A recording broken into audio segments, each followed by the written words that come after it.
Hey everybody, welcome to Tavern Talks. I am your innkeeper for the evening with our co-host Beaker and our guest Sarah. And Hi, we are here friends. to have another wonderful conversation about TTRPGs and what she is doing as we highlight her accomplishments throughout the TTRPG community. So, before we start, real quick announcements.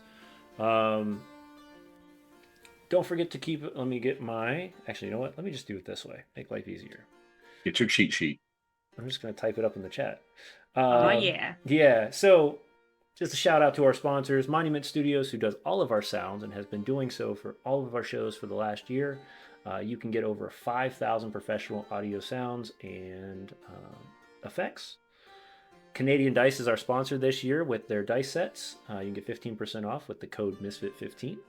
And of course, if you want to get some you want to sport some apparel from either myself or Beaker, you can get that over at dungeongrandmaster.com, as he has a whole set of apparel strictly built for the Misfits, which is awesome. So yeah, get our Are you sponsors guys out up of the in way. Canada? What's that? Are you guys up in Canada? No. We are not. Okay, I just because you have Canadian sponsor, and I wasn't sure if that Yeah, meant no, you guys were up. they did a random giveaway on Instagram, and I got a set of five sets of their dice, and really liked them, and Cool. reached out and asked if they wanted to work with us, and they offered us a code to get free dice, or well, not free dice, but Rad. cheaper dice. And Love that. who doesn't like click clacks? So They're my favorite. I have so many. Math rocks. math rocks. I've got a whole new bag. I got this one at Page. Ooh, Yeah. There's a fancy. theme there too, but that's besides. We won't talk about that right now. I It's mean, not we what we're could. here for. Not what we're here for, Quiet on your themes. right? So, for those that are showing up for the first time, this is the equivalency of a bunch of people sitting in a bar talking about TTRPGs. So, feel free to drop questions in the chat room, grab your favorite drink, and sit back as we find out the background of Sarah and what she's working on and all that fun stuff. Very blurry. Very blurry. Yeah. So, all of my guests, I asked 3 questions to start us off for the evening. Okay. So, the first question is, when did you get into TTRPGs? Oh, this is a story that my brother actually hates me telling. So let's do it. Let's go. My brother is 4 years older than me, and when he was in middle school, he would play D&D with his friends in our house and not let me play because I was his 4 years younger sister, and who wants to hang out with that person? I get it. I don't blame him now. But that was sort of my first introduction to it. And then one of my first dates with my now husband was a Star Wars, like the D6 RPG From that like ended up the going. mid 2000s? Yeah. Oh, nice. It started. It ended up being like an all night. We gamed all night kind of a situation. And then I just never left, and now he's stuck with me. 20 years later. So that was sort of how we did it. I ended up actually, like, the first time I tried D&D, I did not like it, but it turned out that I had a really poor DM that spent the whole time basically like telling me that I didn't know how to do anything because I was a girl. Yeah. So I sort of forged my own path, and I've always been sort of a storyteller, and I really love fairy tales. And so once I was able to kind of find that I just started basically just like eating every RPG that I could find. So Awesome. Yeah, and there's definitely a bunch out there now. so So many. many. Yeah. So what was this is a good question then, because the second question is what was the spark? Because with the fact that your GM was bad and that could have legitimately turned around everything for you to never pick it up again, what was the Yeah. spark that kept you holding on? Um, I just, I mean, I have a degree in acting. Like, I don't shy away from attention. Um, I know that's probably a big surprise for everyone. But I just like really like telling stories and getting to kind of flex my muscles that way, my like creative muscles. And so I mean, my husband Jeff, to his credit, was just like, let's just keep looking until we find something that you like playing. And I mean, More like power to him. Star Wars is very big for me. Star Wars is, I have a Star Wars tattoo. Like, there's a lot of things in my life that Star Wars has been big, and so we did that for a long time. I was really into Firefly. Hmm. We had a very long running Serenity campaign in our house. Um, we also like played a decent amount of Shadowrun, because that was one of his favorites too. And so like honestly, we didn't really get heavy into D&D until years later. And then I was like, "Oh, this can also be fun." This can um also be fun. yeah, but I mean, like, I did it left sort of a sour taste in my mouth that first time. And it's such a testament to like the fact that your table needs to be correct in order for you to enjoy what you're doing. Absolutely. Yep. So when did you? Because it sounds like it was a pretty quick turnover from being a player to a game master. How fast was that turn? That shift? Yeah. I just like being in charge of stuff. I can't help it. Like I was a preschool teacher and I was a Girl Scout leader and like I'm a stage manager at heart, and so like I just like being in charge of stuff. And also I started honestly because I think the first time I ran was because my husband usually ran, Okay. and I wanted him to get to play There because you go. I was like, hey man, like, because it was like for his birthday one year, I was like, I'll run a thing, and then I started running it and was like, this isn't so hard, I can do this. And like last year on Sarah's table, I ran 37 different systems. So Wow. it's just I have sort of gotten to a point now where like I can really break down a game quickly as to like, because sometimes I would have like 3 days of like, Right. okay, here you go, you just got to do it. And so I've been able to sort of figure out like, there's only so many different ways that you can put together rolling dice. Mm. And or like some games have card mechanics or whatever, but there's only so many different things. Like you're going to be doing some kind of a check, and then you're going to be awarding some kind of a point, and then Right. like if I can sort of make myself, and I do this for every game. You mentioned a cheat sheet. I make a cheat sheet and a beat sheet for every game that I'm running, um, and I just have it in front of me. And like if there's a mechanic that I'm like, oh boy, this one's outside of the norm of what I would think of, got a little tiny Sarah coded write up, which will probably not make sense to anyone else if I ever release my cheat sheets. I'm so sorry to whoever designed the game because you won't recognize it. um, but like I figured out what works in my brain, and Right. and then we go from there. Yeah, so it was a pretty quick turnaround, um, and then I just like sort of never stopped. Also, I was jokingly called like the marijuana of gaming because I was like, hold up. I'm a good gateway.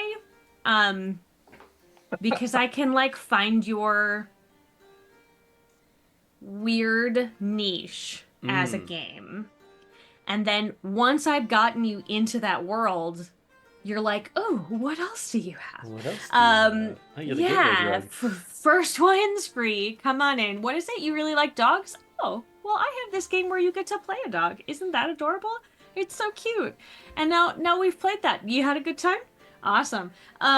What what about all of these? Then just like push slide all of them over and like, oh look, 75 more games for you to look at. Yeah, so like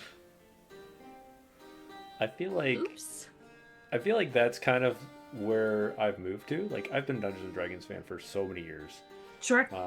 In the last couple of years, it has been more of a what else is out there. So And many things. I mean, we played what 6 different games at Page alone Mm-hmm. when we were up in Philadelphia this year. Yeah.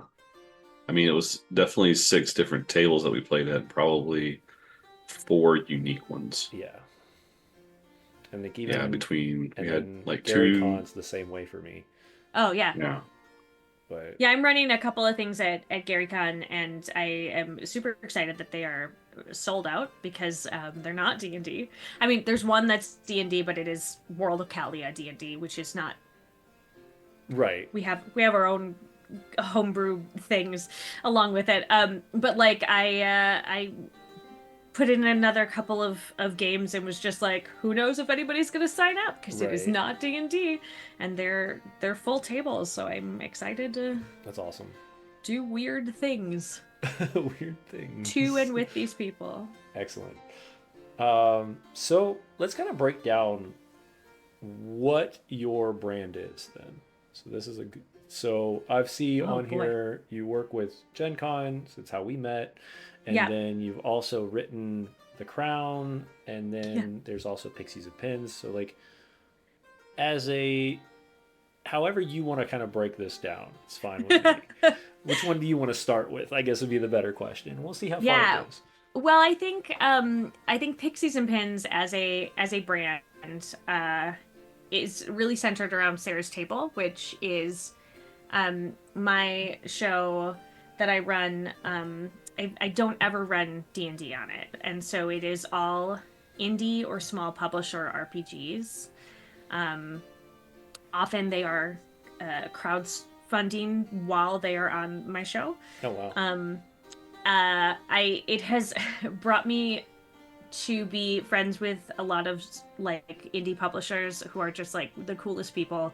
But I've gotten to play a lot of really cool things on there, and I focus a lot on inclusivity and queer storytelling. I'm a queer woman, and I think that that voice is sort of not as represented as a lot of other voices are, and so I try to honestly just like get a little gay with it on my show. Like we're just go a little gay with it. There's rainbows everywhere. I want people to feel safe and like bring your stuff here. Yeah. We do an annual fundraiser for Trevor Project during Pride Month. Last year we played Thirsty Sword Lesbians as the Golden Girls. Oh goodness. That had to be a blast. It Love was it. so much fun. It was so much fun. I really enjoyed it. But yeah, so like I think that my hashtag that is on everything is joyful gaming because I feel like the world is a dumpster fire, and I just want there to be like just a little pocket where you can come and like have a good time and laugh and just a little small amount of joy, which is in its own way kind of a form of resistance. Just like get out there, like keep making art, like do a Right. thing. Yeah. And sort of out of that, I partnered with Damon Van Hee, and we made with formerly Feral Games, we made The Crowned, which is an RPG where you get to play a god of a small sliver of reality. And surprising no one, in our home game, I play the god of joy. But also Really? in our I know, surprise. But also in our group is the god of cinnamon and the god of nostalgia and the god of packaging and the god of sandwiches. Hold on. All the other ones were great packaging? Packaging. Yeah, interesting because Okay. one can of see the how that goes cool wrong. things about this game is that like it's balanced at the table because you are pulling from an ether pool. So like if you're the same level god, it doesn't matter if you're the god of volcanoes or the god of bubblegum, like you're equal Same level. at the table. Yeah. So the god of packaging will sometimes like we create our own divine spells, and she'll just be like, I would like us to get someplace faster. So she will like put us in a box and like FedEx us FedEx us across. to wherever she wants us. She's just like overnight delivery. Overnight And then delivery. we just are gone. We just leave whatever the problem is and then show up in the next spot. Yeah. It's really, really ridiculous, but it's Summon overnight delivery. yeah. Summon overnight delivery. Yeah, so it's a lot Same of day. so much like about creativity and what can you Mm. do with this kind of power and what will you like how will you affect the world around you is that Mm. but we worked on that for 1,000 years approximately and you can buy it now. I saw it at Gen Con. I was holding it. It was It's awesome. good. I'm really happy with it. Also, at this moment, because of the fact that, again, America in particular, dumpster fire, we are giving away the digital copy for free. If you would like to just play it, go to formerlyferalgames.com, pick up a copy. We'll drop that on. Well, actually, James, get on it. I'm working on Get a it. copy.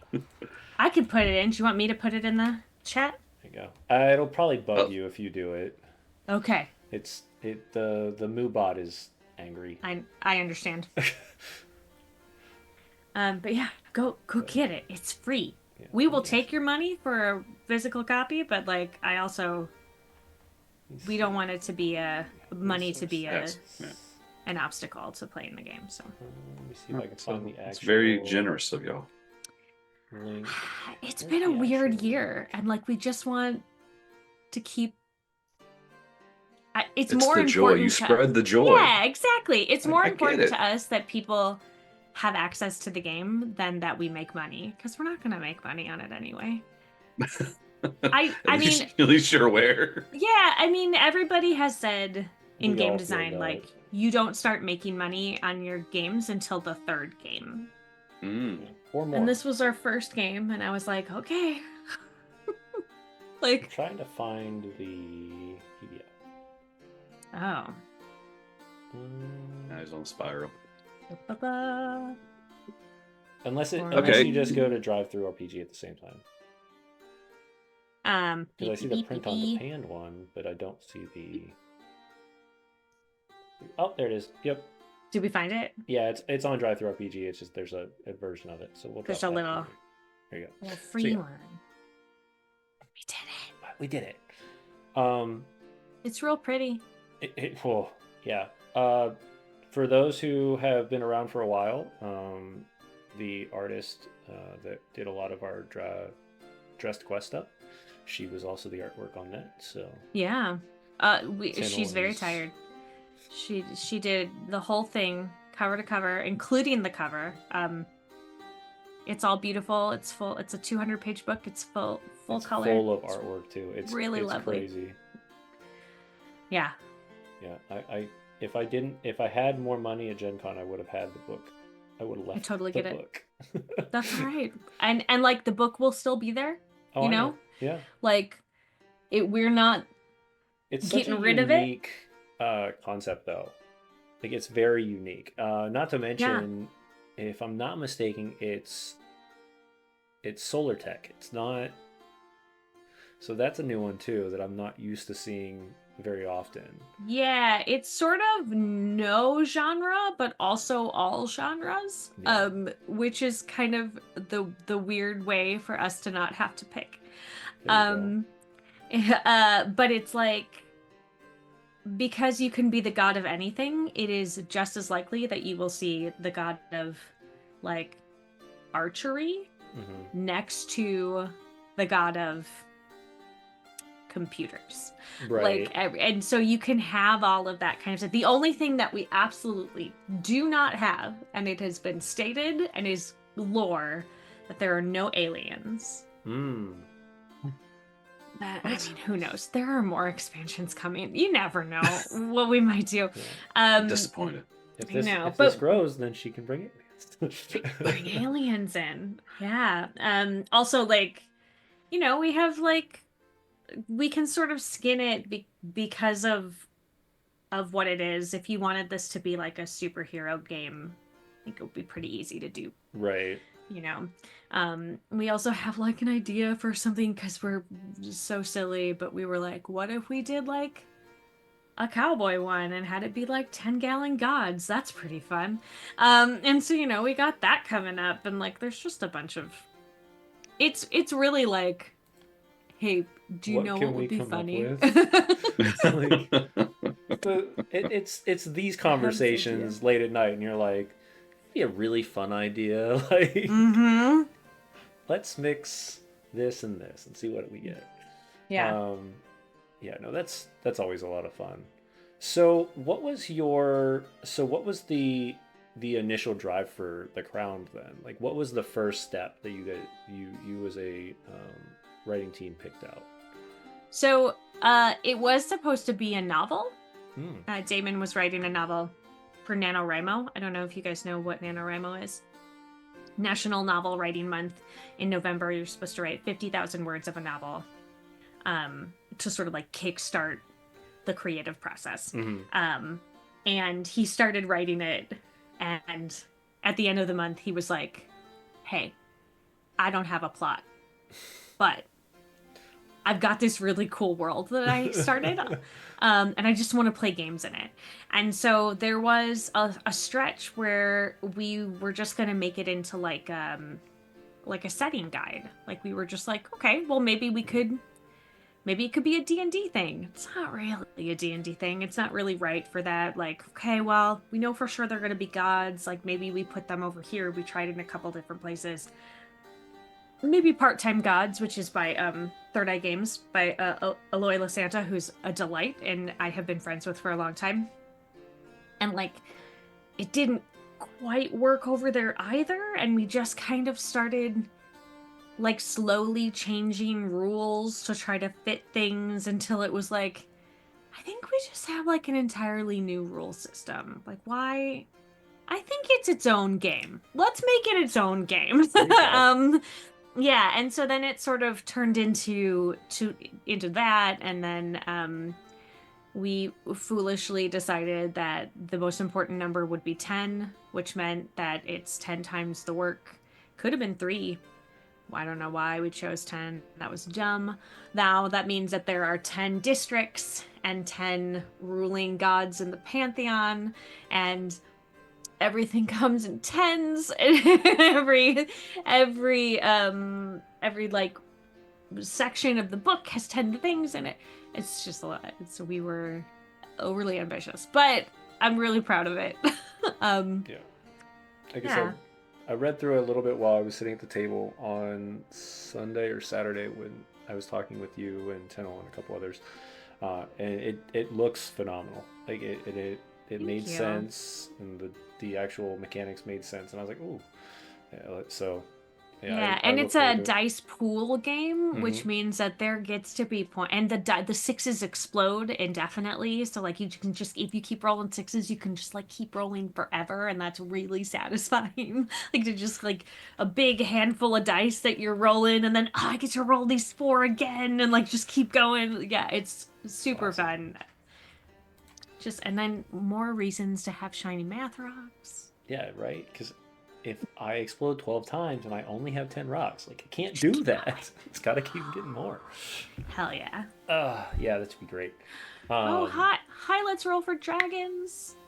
Hello. I love the artwork for those cute little dragons.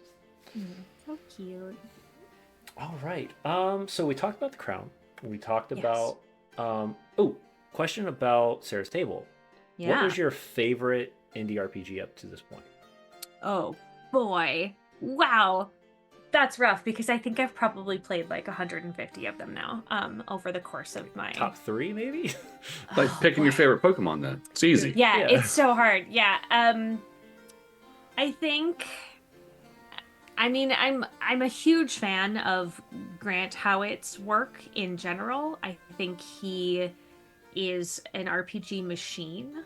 I don't know how he manages to do it, but he has like every time I look, he has a new one-page RPG out. But I did an arc of Eat the Reich, where you play vampires who are killing and eating Nazis. during the invasion of Paris during World War II. Um, and you just win. Like if you just win. yeah, you fight your way to the center of Paris, and then you throw Hitler off of the top of the Eiffel Tower, and he does not get a stat block or a monologue or anything because he's Hitler and he doesn't deserve it. And so if you can get your party to Hitler, they win. And they just kill him. And it's satisfying. It's satisfying. I bet. Kill all the Nazis.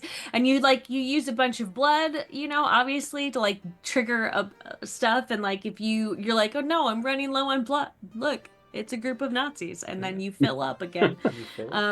Like they're Pez dispensers. And that's great. I love cathartic. that. It is very cathartic. Yes. Yeah. Especially in this day and age.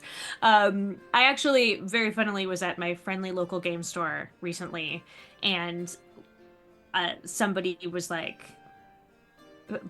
my oldest was like, Mama, you had this on your show. And so somebody was talking to me and they were like, oh, tell me about it. Like, and I was like, oh, it's so great. And I started talking about it. I was like, I can't imagine anybody who wouldn't like this. And then I paused and I was like, I guess unless you're a Nazi.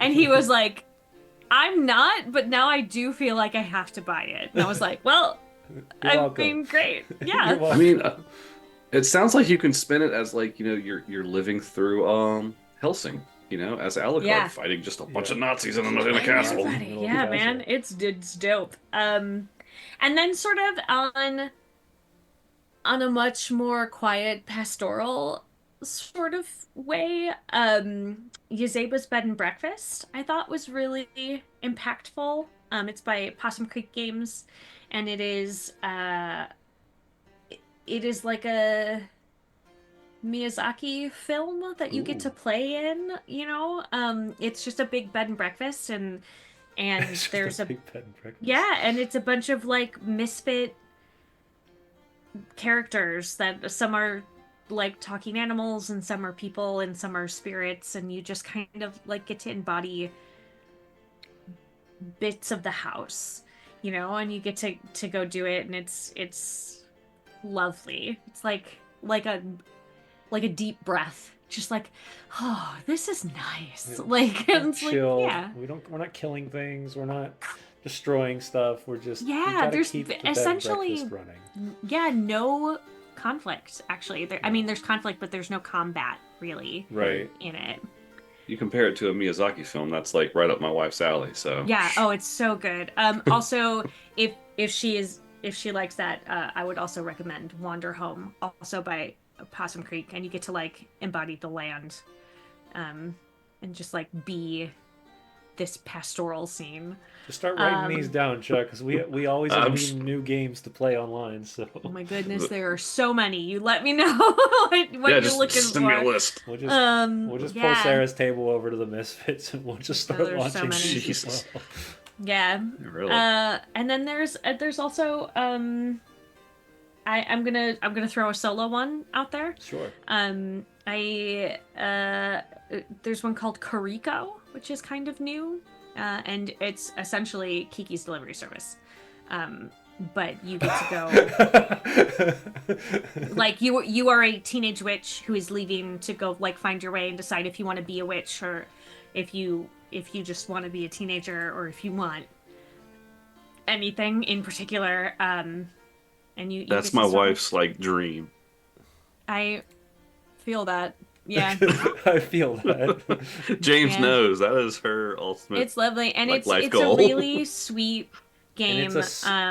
I've never played solo games, so like, how do they work? Well, I mean, there's a couple of different approaches to them. Some of them are very heavily dice driven. Some of them are essentially no dice. The Kariko in particular, you are making stacks of dice, and when they fall over, something happens. Like you are literally stacking your shiny math rocks. But then there's also a tarot card mechanic in that one. A lot of them you draw cards. A lot of them you are heavily journaling. I think one of the first big ones, I want to make sure that I get his name right, is 1,000-Year-Old Vampire by, say it right, Sarah. I think it is, yeah, Tim Hutchings did 1,000-Year-Old Vampire. And you are essentially journaling as a vampire who has been alive for 1,000 years. And the whole idea of it is that you get to a point where you have been alive so long that you have to choose what memories to let go of in order to form new ones, because there's just not enough room in there. Right. But human minds were not designed to live that long. And so, like, it becomes sort of a poignant, I have to choose who and what was important to me to let go of in order for me to continue on this path. And there's a lot of self-reflective kind of things with the solo games. And I mean, there's also ones like where you're just like an intergalactic bounty hunter and you're just like hunting down aliens and shooting them. Also lots of fun. But most of them have an element of like, I made this when I was going through this particular thing.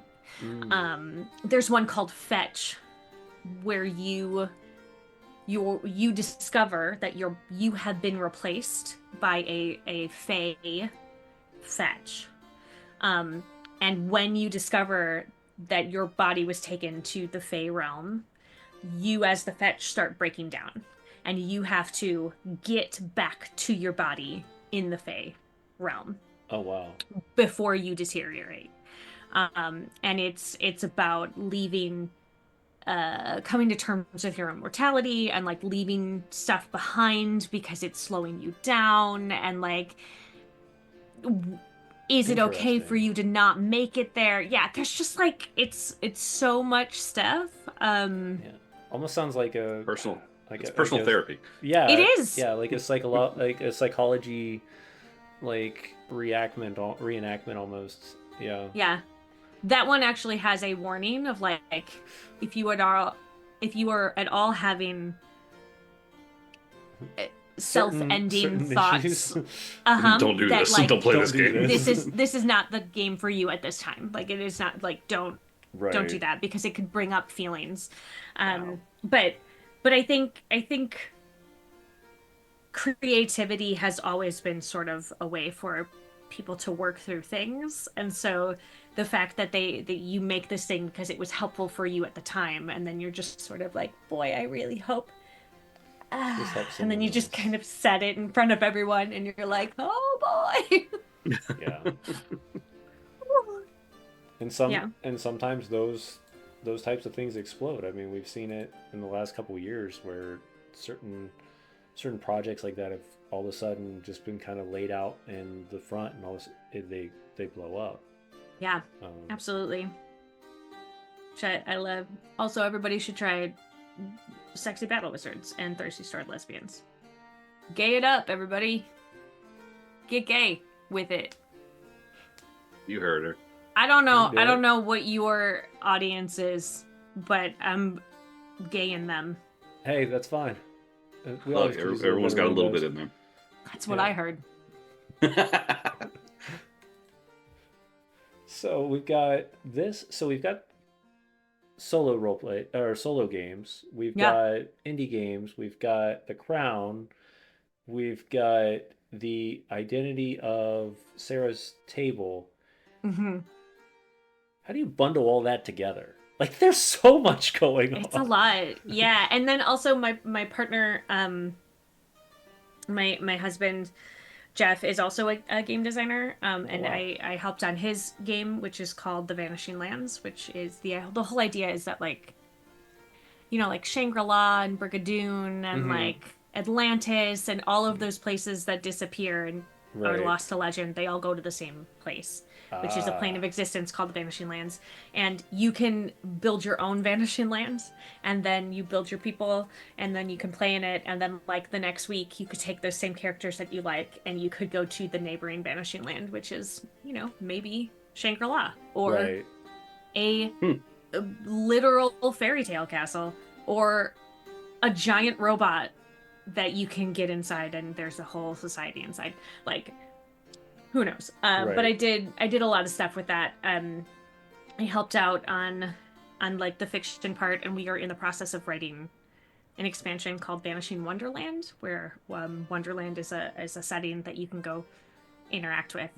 Um, and like I sort of we always have something going. Also, we're working on a one-page RPG called My First Rodeo, um, because everybody says this isn't my first rodeo, but like when it is, When you is are it? wildly unprepared for whatever it is you're trying to do, and so it's like, hey, go have a heist. It's your first one. What's up? Yeah. Um, yeah, I don't know. I just don't ever stop doing stuff. Sure sounds like it. Yeah. Yeah. More power Yeah. to you. Right. Yeah, I mean, I think I'm sure Yeah. that my therapist would be like, "What if we slow down a little, though? What if like we just take a minute?" I just like it, like that's what makes me happy is like creating stuff, and sometimes it means that I create stuff that is not super successful, but I But I think You created get it. the outlet. Yeah, yeah, you've done something. correct. And I think failing forward is really important. Like it is Say that okay again? failing forward, Hmm.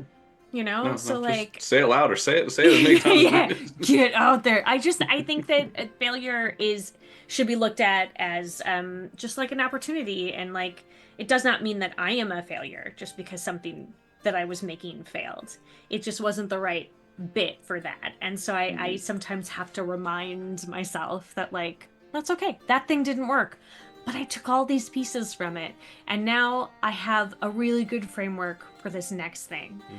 Um, I don't know. Which is why we've Good been mentality building to this keep. thing for 3 years. Yeah, man. But you're right. And hopefully, anybody who listens to this, both now and in the future, that's one of the things that they take from this. Because I noticed, at least from you, that everything is about the next project, the next drive, the next excitement, and that to me is great because that means you don't have those pockets of like, oh, this is it. This is the last thing I'm doing, and that Yeah. is huge. Yeah. Well, Um, I mean, not that imposter syndrome is not real, oh yeah, because it is. It's in there. absolutely. Yeah, and my partner's always like, "Hey, maybe you don't have to be so hard on yourself." Like I had a recording this morning for that's going to be up on my channel hopefully by the end of the month, and it's a new game that is coming out called Golden Good Girls, where you play um elderly dogs in a retirement community, like the The Golden Golden Girls, Girls, but as dogs. Is it Shady Pines? It is Shady Pines. It is Yes. absolutely Shady Pines. And it was, because it's not technically out yet, I didn't, there's nothing for me to like refer to be like, let me just watch a tutorial on how to play this yeah, game. And I was like, man, I'm trying to teach myself I don't know how to play this game. We're going to figure it out. I'm going to figure it out. And afterwards, he was like, how did it go? And I was like, I think really good. And he was like, yeah, because like, you know how games work and you know right. how stories work. And I was like, yeah, but like, I don't know. I just think like I feel really privileged that designers trust me with their babies. Right. Like these are things that the games that like the amount of games that I've gotten that are pre-layout, that are pre-art, and like they're just like, yeah, play it on your show and like show people what it can be. I'm always like, oh no. Oh what no. if I ruin it? Like, what if I'm not showing it in the light that in its best light, which is always what I want to do. And so I feel a little, it's like a big responsibility, I feel like, but do doing our best. And it was fun, and it was stupid this morning, which is what it was supposed to be, you know? Right. No, that's great though. And I mean it definitely gives a lot of hope because like I said, we're doing kind of a similar thing this year, trying new games that are not Dungeons and Dragons. And we don't know how well they're going to do on the stream, and we don't know how well they're going to do with the companies that are helping us put these Mm-hmm. things Mm-hmm. together. But we're hoping. We're Yeah. really hoping. Yeah, come out here, the water's fine. Yeah. And sometimes weird, but also that's okay. Yeah. So yeah, and we'll talk about that right at the end tonight about the shows coming up because that is a big deal and we're excited for them. But man, they're a lot Hell of yeah. work. Yeah, yes. Yeah. More work than we Well, expected. More work and than we like expected, right? there's so much more, like I understand that there's a lot of things with that people could complain about with D&D, but like D&D Beyond can help you build a character so fast, and like then you have access to what all of your spells do. You can just click on stuff and it's all right there. And like I can understand how if you were getting into RPGs that you would want something that is supported in that way. Like then you don't have to know as much going into what it is. But if you're in one of the smaller games that don't have the money to do stuff like that, like Even some of the bigger games don't have it yet. Like, yeah, does yes, does your game have it yet, uh, I Chuck? Ooh. No, I said I don't think nope. Renegade has got No. their games in. No, Renegade Mm-mm. hasn't gotten that kind of stuff. Yeah, and even Free League games have not. All of them haven't started moving over yet. I know some of them are moving to Demiplane, but But I mean, even D&D Beyond started as like its own thing, Yeah. separate. So it's going to take gonna probably take someone to time. do that again for these other systems. Yeah. well, thankfully, Demiplane kind of took that as like a conglomerate for that, so they do a lot of different systems now on Demiplane, but they don't have everything that is built the same way either. So, Yeah. Right. but yeah, I mean, and thankfully, virtual tabletops are kind of growing to being that way a little bit better, so that you don't have to have that problem. And you'll see a lot Yeah. more smaller companies on those. But yeah, it's definitely different than picking up a book or a game that has a lot of a following, has a lot of a growth, and you can kind of go through and go, okay, I don't know this question. Somebody somewhere very quickly, I can figure this answer out. Yeah. Well, and like that's another, like you can Google something, you can Google a D&D 5e question, and there's absolutely some subreddit that has answered it 100 times, you know, but 5 like, different ways. yeah. Well, and yeah, but- surprisingly, it's probably been one of the actual creators for the Dungeons and Dragons series that has actually answered Yeah. it too. Yeah, So, for sure. Yeah. I think anything I've asked about for Dungeons and Dragons 5e, like Jeremy Crawford or Chris Perkins have already answered the question. I'm like, how? Like, there's no way that everybody has these answers, but it's true. Yeah. You know, that's what they're there for, I guess, and that's where it's at. But no, this was a fun conversation because I didn't know you had played that many indie games. That's crazy. There's a Yeah. lot. I was like, Just keeps going. Yeah. is it just I want to hear one-shots? about all this. I mean, is it just one shots mostly? A lot of them I do as one shots, because I really want to just highlight as many games as I can. Mm-hmm. But the last 2 years, I've really allowed myself a couple of more actual arcs. But I try not to do more than like 3 episodes as an arc, just because there's so many games that like So many games I out know there. I can't get to all of them, you know, but I also don't want to tie myself up in like 2 months worth of content that is just one game, you know. So like I try not to go more than 3 episodes for a game.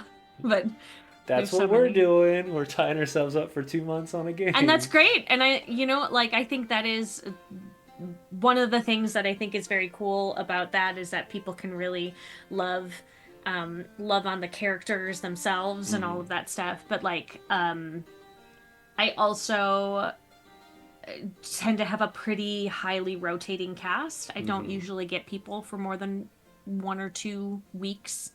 And the joke now is that you just receive a link in your inbox from me and like a date and a time, and you're just like, I don't tell anybody what we're playing. Tell anybody anymore. Like I love surprises. Yeah, right? I just send it to him. It's like the letter from Hogwarts. You're like, what's this?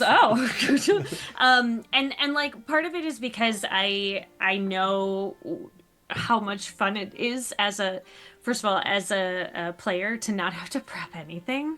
Like as somebody who does a lot of prep all the time, like, oh, what a dream to just like just show up.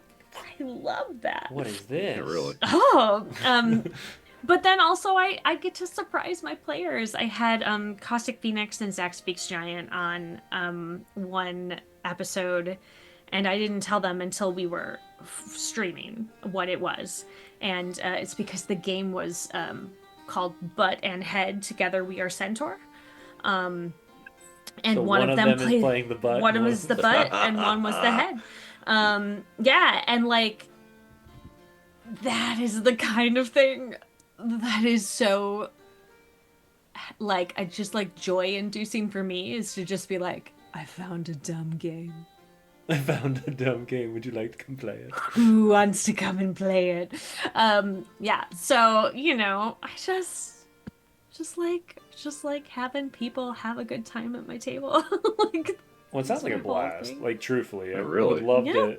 Yeah, add me to the Hogwarts letters. I will add you to the yes, pool. please. So, I'll send you both of our emails. If we're around and we don't have a game going on, there's possibility that one of us will jump in. Cool. And most of the stuff that I do for Sarah's Table is pre-recorded, because a lot of times I'm getting games that are like, can't release yet because we would like to send this out during our crowd source, our crowdfunding campaign. So like, can you put this out in a month, kind of a thing. And so that means that I actually am able to really sort of schedule around people's weird availability, because it's like, well, look, it means I get to grab people from a bunch of different time zones, and it's okay if nobody has to get up at 4 a.m. to do it. So yeah, I will add you both in. That's awesome. Please do. It sounds like a lot of fun. I'd love to be a centaur butt. I know, right? Only one person can be the centaur butt at a time. I'm so sorry. Shit, sign me up for the Golden Girls. All right. The Golden Good Girls. I'll be Sophia any day of the week. That sounds so much fun. Yeah, there's also, one of the weirdest ones I've ever run was where you got to be a mom in the cul-de-sac. And that you say you solved problems as the moms in the cul-de-sac. And character build was like, how many kids do you have? Like this, it was a lot. Yeah, it was wild. I loved it. It was great to play so with, weird. Great to play with the all. You roll the D12 and see. Yeah, I mean, one of the people legit ended up with like 7 children. They were like, I think I have a soccer team. I don't know. I must be the soccer mom. Right. Yeah, it was great.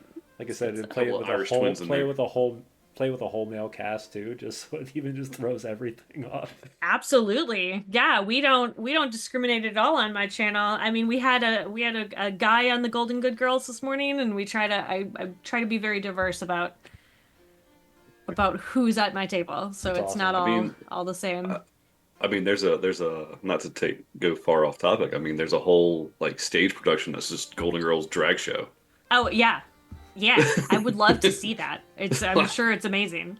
Yeah, we've done. I mean, I did like big, heavy hitting titans in the like RPG community, and they were all like Peter Agason and Mike Pondsmith and Stefan Picorni and Tim Kask all came on my show as princesses. So. Yeah. I mean, and they were in costume, wig. Mike Pondsmith had a unicorn headpiece. It was delightful. I mean, most of them I've seen costumed anyways. So, but yeah, I can get this. It'd be great to see. Yeah. One of my favorite moment since we're talking about those people. I was like, I met Peter last year after being a part of the show for a little while at GaryCon last year, and didn't know he was there. But he's just sitting in the corner playing Magic. Like, doesn't give a care about anybody else in the world. He's just sitting there playing Magic with a. He with is one like other my person. favorite little hobbit. Just truly, just like. It's like, I have my space, and this is what I'm doing right now, and nobody can tell me otherwise. Yeah. Because he well, is and the man of you Gen know, I Con. feel like he has gotten to a point in his career, and he will be the first one to say this, where he's just like, you know, I've done all the heavy hitting stuff, and now I just like want to play games with people and have a nice glass of wine. And I just want to like hang out. He is the Bilbo Baggins of It's D&D, 100%. of Like, TTRPGs. yeah, I mean, the amount of times that I've like hosted parties for him at Gen Con where he's been just like sitting on the floor with no shoes on, cross-legged, just like drinking wine, just like letting people come to him. Like, what a wonderful day. Right. I want to be able, one day I hope to be that. Right? Just I like, want to be the hobbit in the room and just be the hobbit. Just from talking to you in this hour, you'll never get there because you're going to want to do something. something new. I think if I were a hobbit, I am much more Merry and Pippin than I am Bilbo. ADHD Not all day on long. purpose, but I definitely would accidentally drop something. Yeah, or grab something. Into the Mines of Moria. Or find something. I touched a thing! What's this Sorry. giant ball thing that I'm not supposed to... I don't know, it's looking at me though. It's pretty. It's pretty. No, it definitely brings back though, and kind of to wrap things up, is it brings back that joy, right? That's what we do this for. It is, For sure. And no matter if it's a new game, an old game, it doesn't even have to be a TTRPG. We do this because it's something that brings us joy, and in this world, that's something that's absolutely necessary. So, For sure. You know, Peter's been for the last over a year, he's been playing Civilization, and just that's it. Well, and it's all very sweet because he used to play Civ with his dad, and now his Aw. dad has passed, and so like that was just his streamed it online. his just him thing, picking yeah. through Civilization, each culture and stuff, and it was such a neat opportunity to just kind of get to know him because it was just him. There was nobody Yeah. else on the channel. It was just It's him just hanging chilling. out, just chatting with people who Yep. were there, just like, hey, what's going on, everybody? Yeah, Yeah, but he's lovely. I know a lot of people think he's very intimidating because of who he is, like, and what he has done, but also like he's such a warm person and he's lovely. Everybody should have a Peter Atkinson in their life. absolutely. And one thing I am thankful about in the TTRPG community is there are more people like Peter than there are not like Peter. I agree. You know, Chuck can be probably a good example of seeing that, because we went to his first convention 2 months ago at Page. Yeah, January. And Yeah. How many people What was did your you meet? very that first were- one? Very first Well, TTRPG. first convention. TTRPG con, yeah. Yeah. Amazing. Yeah. And everyone was like, psh, Yeah. hey, we've been talking for years now. So, okay. I love that. Sitting there talking with our first game that weekend was crazy. What did So, you play? Now you have to share. We weren't expecting it either, is the thing. So we were going up to Page as media, kind of just to help Ron promote the show, or to promote the convention and whatnot. And we're walking around taking pictures, and the one guy goes, hey, go sit down at this table. And we're like, well, who is it? So Zeb Cook is running Return to the Isle of Dread with 16 players in BX. Whoa. In BX. And I was like, this is who we're sitting down with? Like, why not? Just sit here then? Just Okay. sit here then. Just- Okay. All right. I looked at him and he was like, I have no idea who this. I was like, this guy wrote this module 30 years Yeah, I'm ago. like- I'm sitting here like, who am I sitting in front of? He's like, you're sitting in front of a fucking legend, all right? Yeah. Just enjoy it. Just Okay. enjoy it. And then watching this man in his 70s just bounce around people, 16 players, like it was just a normal day for Split him. parties. Oh my It's god, crazy. split parties too. 3 different groups running around in different parts of the Isle of Dread. And this man knew every single inch of the Isle of Dread because, well, he wrote it. But besides the point. Obviously, yeah. he We knows only it made all. it through half the module. We I think. only made it through half the module. It was like, you guys took way too long to do certain things. And Yeah, I mean, it that's was- every RPG though, to be fair. it is. Yeah. But yeah, no, we met a bunch of people there that I had either been introduced at other conventions or whatnot, but this was Chuck's first one, and it felt like he had been there for years, the same as I had. So it was really cool to see that interaction not really change. That's cool. So yeah, Yeah, I love tried that. to tried to pull him to GaryCon this year, but not this year. Yeah. I was trying to get there. They were definitely heavily like, "You're going, right?" I'm like, "I can't Go, afford you it. should You're go." going, right?" Yeah, we were gonna find you a ticket. I already had a hotel room, so we could find you a ticket. Just an extra pillow. I got offered a house to stay at. Remember? I know you did. Yeah, you did. So Like, stay at my house. Like, I don't even know I you. don't even know you. I mean, They don't really. GaryCon is one of my favorites. Yeah. Like, it does really feel like you're just meeting with a group of friends to play games, and I love that. Yeah, I did that last year was my first GaryCon. So Oh yeah, yeah, and I got to. So we had a giant house that was all for the GUI Cube crew and downtown Geneva, but there was like 18 of us in a house. oh, that is a But- lot. Yeah, I said no this year, and I got on premise because there's just way too much to do and whatnot to try to get Yeah. back and forth on an Airbnb. Recommendation for anybody who's ever went to a con, especially those smaller ones that feel like home, get on premise because you miss so much if you don't. Yeah. So But also, like, this is the first year that I am not staying in the Grand Geneva. oh wow. I'm in a hotel that's super close. It's less Right. than a mile away. But like, I also have found sometimes because being at a con as a creator can be very tiring, you know. And so like Getting away. having a place that you don't have to be like on as a performer Right. is very nice. And so if I'm going to be able to be like going back, and I'm sure that there are going to be some people who are staying at this other place that are going to the convention, Right. but like this kind of allows me to like go in because people do recognize me. Enough people recognize me that like it's nice to not be in the fitness center at the Grand Geneva. Yeah. Like I'm just trying to like do a thing. Like I just want to go sit in the hot tub because my back hurts. Like I just like Yeah, you know, no. like have a little Yeah. little like Thankfully, I'm Little like decompressing. I enjoy Little that part decompression. because I'm like no, like if I'm going to the gym in the morning or if I'm gonna go sit off somewhere else, like leave me alone, please. Like it's yeah, I get it. And like Yeah. I don't mind chatting with people. My brand is that I am a safe space, and I love that that is my brand, and I love that people feel safe approaching me, and I don't want that to stop. right. But it's also really nice for me to be able to just be like, okay, but what if What if give What me if an I just hour? I just have like 20 minutes where I'm just Sarah and I'm not Pixies and Pins. Yeah. Just 5 minutes. And then I'll put all those rainbows back on and you will be able to find me from space because I have a lot of glitter and joy happening here. But it'll take a minute. Yeah. Give me a minute. Everybody needs their minute. Everybody needs a Everyone minute. needs to recharge. I got you. All right. Well, we are about at our hour mark, which means it's time for happy hour. So if anybody in the chat room is able to actually or wants to put any questions up, this is the time to do so. And this is where I kind of pass it over to this guy.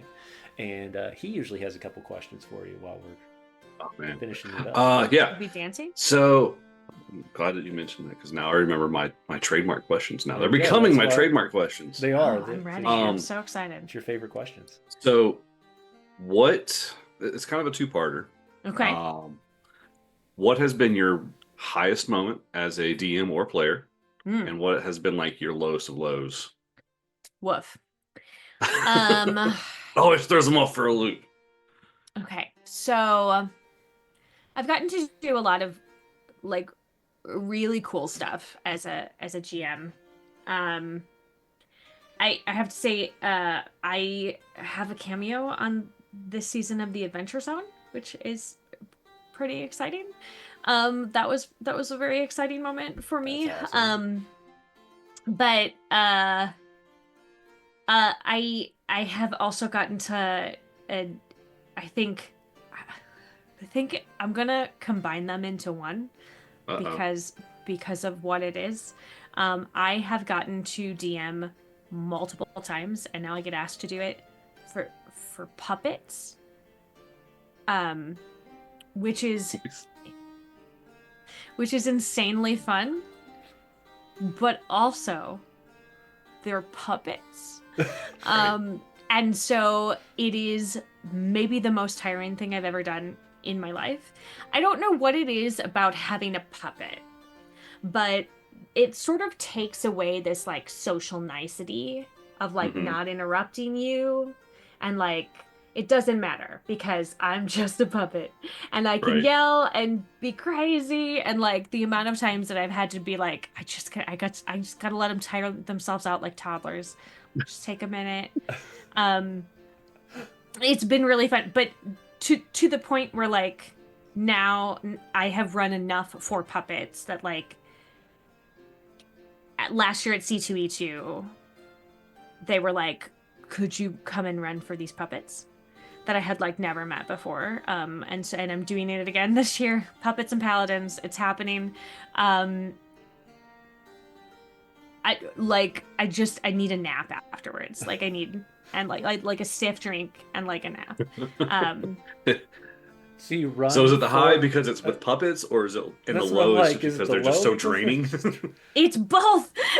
Yeah, it's super cool and like a weird thing to be known for, but then also like uh, it's like somebody gave a whole bunch of caffeine to like brand new puppies, and then they were like, keep them on the stage, and you're like, what? Okay. And then half the time they're like, I dropped my dice, I don't know, I can't roll, so you have to roll for me. Yeah, just I spilled water all over my Mom, character sheet. I'm like, how? You don't even. Okay. you don't even have water. It's like, what is going on? Yeah. That's Goodness. crazy. Okay. I've Now never, the other I've question I never ran typically with ask though. puppets. Now I'm curious of how that goes. We did so They they had did puppets. run something at Page They did, but with Mm. we didn't. puppets. We weren't around. We didn't watch it, and I heard it was interesting. Yeah, it's bonkers. I have That also was the word that played. came up with that. I have played alongside puppets. And if they're really good puppeteers, it is delightful and really fun to do. Easier to do as a player than as the The DM. GM. Yeah, yeah. You're But yeah, screaming at Imagine that. puppets. Stop it! just choking them a little bit. Fine. So the other question that I've come to ask now is, as a GM, what kind of tips or tricks do you have to keep your players involved in any game that you're playing? Like if you see them just kind of like spacing out or whatever, like maybe they might be losing interest at some point. How do you bring them back in? Yeah. I mean, I think that I use a lot of my like I was a preschool teacher when I am DMing. Um, because really what everybody wants when they're playing the game is something fun and shiny to play with in front of them. And like I'm not at all meaning that in a disparaging way, but like this is supposed to be fun and this is supposed to be a game, right? And so like I as the DM am trying to like create these boundaries of like, hey, here's this big sandbox that you can come and play in. And like if I see that one of my players in the sandbox is not enjoying themselves, I just like toss a little toy in front of them. I'm just like, look, a shovel. What can we do with this shovel in this sandbox? And they're like, ooh. And so like if you just kind of like that is my tip is to just sort of treat it as if you are I just like hurting children around, which is maybe difficult to do if you are not a person who naturally deals with kids a lot, but like I am a mom, and like it's a lot of the same kind of mentality. Yeah. Yeah, that you're doing, and like because you want your kids to have like the best time ever. And if you have that mentality and with you want your players to have the best time ever, like I'm not saying infantilize them. I No, don't but know. always If that's your dangle thing, the shiny whatever. keys. Yeah, Dangle the Yeah, keys. dangle the That's right. shiny Look dangle. over keys. here. Yeah, like just make this thing makes noise. Like, ooh, check it out. It's cool. Yeah, and also like uh meet your players where they live, you know? Like Mm, it is okay if I know that there's a lot of streams nowadays uh with like professional voice actors and improvisers and people who've had extensive acting training. And those are the really fun ones to watch, right? Like you are Mhm. like an incredible player because you have a background on the stage or on right. film. Like that's amazing. That is not going to be the case every time that you sit down at a table, and that is okay. And like knowing that it is totally valid to have somebody at the table who never wants to speak in character, that does not make them less of a player or enjoying themselves less or engaged less. It just means that they are not comfortable saying I, and Mhm. that's cool. Like I think knowing from the start where each of your players are comfortable, Mm, like then you can kind of go out to meet them and maybe nudge them a little bit, but they're not going to be able to feel like they can have the freedom to be sort of nudged into that vulnerable space unless they feel safe with you to begin with. And Sure. so if you don't let them be who they are as a player, they're not going to ever want to step into your playground. So like just sort of just make that little sandbox. Sit in your corners. Venture into the middle when you get there. Come on over. you come know? on over. Yeah. Dangle some keys. Here's a shovel. Dangle some keys. Here's some Throw a shovel. shovel. Gently throw a Gently throw shovel. the shovel. Oh. Throw the shovel to the ground and let the kid pick it up. There it is. Yeah. Dig your hole. Dig your hole. What do we I find mean in the Holes. hole? Now What there's an the what an question. excellent fun movie Holes was. Let's recreate that. I mean, there's a whole game on it now. Yeah. Just dig a hole. Dig a Dig a hole. hole. That's right. Yeah. Somebody was talking about that earlier this week. They're like, "What is It's this a game Like, about I'm digging just a playing hole. a game about digging a hole, and I was like, What's Yeah. not to like? we, Also, like, it is okay to skin stuff on top of games or find games about somebody's favorite, like, movie franchise. If that's a thing that is going to get him in there, like, that's cool. For a friend's birthday, his favorite series ever is Fast and the Furious, all those movies. And I found a game called Too Rapid, Too Righteous. It was the sequel.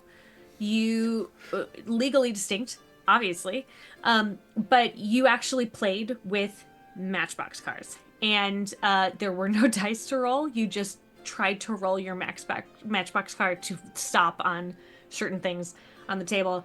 And if it like fell off, there was something that happened, and if you missed, there was something you could add a ramp. It's dumb, but like we had the best damn time. I don't remember laughing as hard as we did in ages. Like we were all crying. We were laughing so hard. Um, just don't take yourself too seriously. Get out yeah, there and too rapid, too righteous something off the table. too rapid, too righteous, right off the table." Right off the Love it. table. I love it. It's a great way to end tonight because this is It's the that is perfect definitely button. perfect way to end this one tonight. Well, thank you, Sarah. I know things have been rough for the last couple months with you, so we're glad that you got to come on the Mhm. show and hang out with us and talk about the good things that are happening in life, Yeah, because it we was need really those. fun. I hope you enjoyed it. Is there anything you want to say to the audience before you head out tonight? Oh gosh. Well, I mean, come check me out on Pixies and Pins everywhere, pixiesandpins.com. My personal sign off is always keep making art and keep being art. So carry that with you throughout the rest of your week.